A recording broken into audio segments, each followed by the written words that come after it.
Hello and welcome to the John Ark Show. Today's episode is called Secretly Prepping for Riots and Civil War. Before we begin, I want to encourage you to subscribe to our channel for free. You can also like, comment, and follow us. We're going to have a lot of great celebrity interviews coming up, so make sure to click on the notification bell so you can be notified every time we upload a new episode. Also, we ask that you post a link to today's show on all your social media to help spread the word. Now, let's get started. A lot of people out there are secretly prepping for riots and civil war. So why is it being done secretly and what is their motivation? Well, let's start at the beginning. Why are they doing it secretly? That's because anyone who tells their family, friends, or the public that they're prepping for the possibility by stockpiling food and water may as well just let everybody know so they can come by and steal it all in the event that something cataclysmic does happen out there. So how likely is that to happen? Would people really riot and steal food and supplies from one another? Yes. And it's already been happening for the last 2 or 3 years. Haven't you seen all the people across the country breaking into grocery stores, jewelry stores, restaurants, and just about anything else and just robbing it in a minute or two, emptying out the whole place? If 30 people run into a store and start robbing and looting, then some store shelves can literally be emptied in a few minutes by people wearing masks.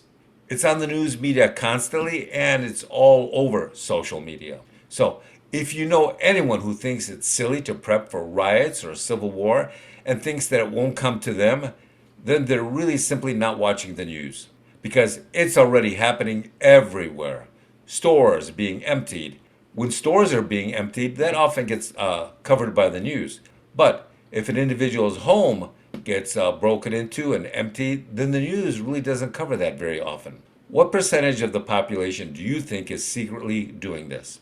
Well, that's very difficult to say because if you ask people what they think of taking these precautions, in most cases, they'll say they think it's a very reasonable thing to do.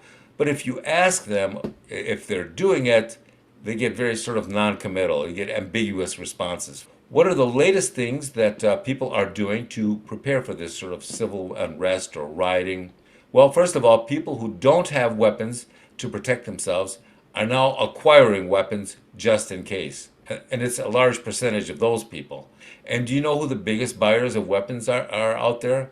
It's the people who up until now were really against the weapons. Next, they are buying extra canned food and water each week when they go to the grocery store, and they're stockpiling it at home or in the garage or basement. They're also purchasing gas or solar-powered generators just in case the power goes out.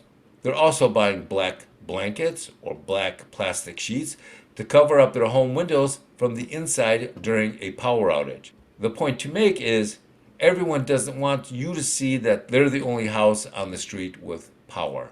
If that happens, then they may be more apt to invade your home to try and rob or steal your food and other valuables. Their assumption is that if you have power, then you probably have food they can steal as well. Next, you will want to make sure to park your car in the garage or behind the house so it's not really visible to strangers looking to steal something. Next, if you have money in the bank, then you can just split it up amongst several locations, several companies as well. Don't just put your money in two different banks owned by the same bank organization. Use two different bank organizations. Our sources are telling us that more banks are about to be shut down soon. A lot of people now feel that it's safer to keep most of their money outside of the banking system. People prefer cash, gold, silver, and Bitcoin. How you allocate it is entirely up to you. But the important thing is to not place it all in one location or with one organization. People see that a new round of banks is getting ready to be closed, and they're seeing how ATMs are failing more and more often now. We don't give financial advice, so you should do all your research on your own, but it doesn't take a genius to see where this is all headed. So the level of paranoia is rising, and that's very understandable. The next issue is communications. Purchase some walkie-talkies so your family members can stay in touch with each other when they're away from home. Next, you should buy a portable multi-band radio with a hand generator and the ability to charge your cell phones and other things. Make sure it also has a small solar panel so you can charge it from the sun when the batteries are done. Remember, no one knows for certain if or when these events will occur, but a growing percentage of people out there believe that they will occur soon, perhaps before or after the election. What's important is that you can protect yourself and your family and continue feeding yourselves for the time being. Good luck.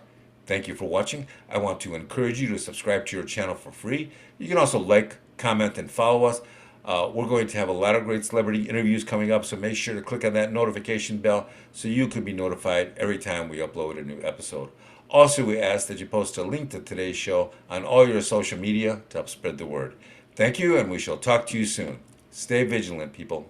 Bye-bye.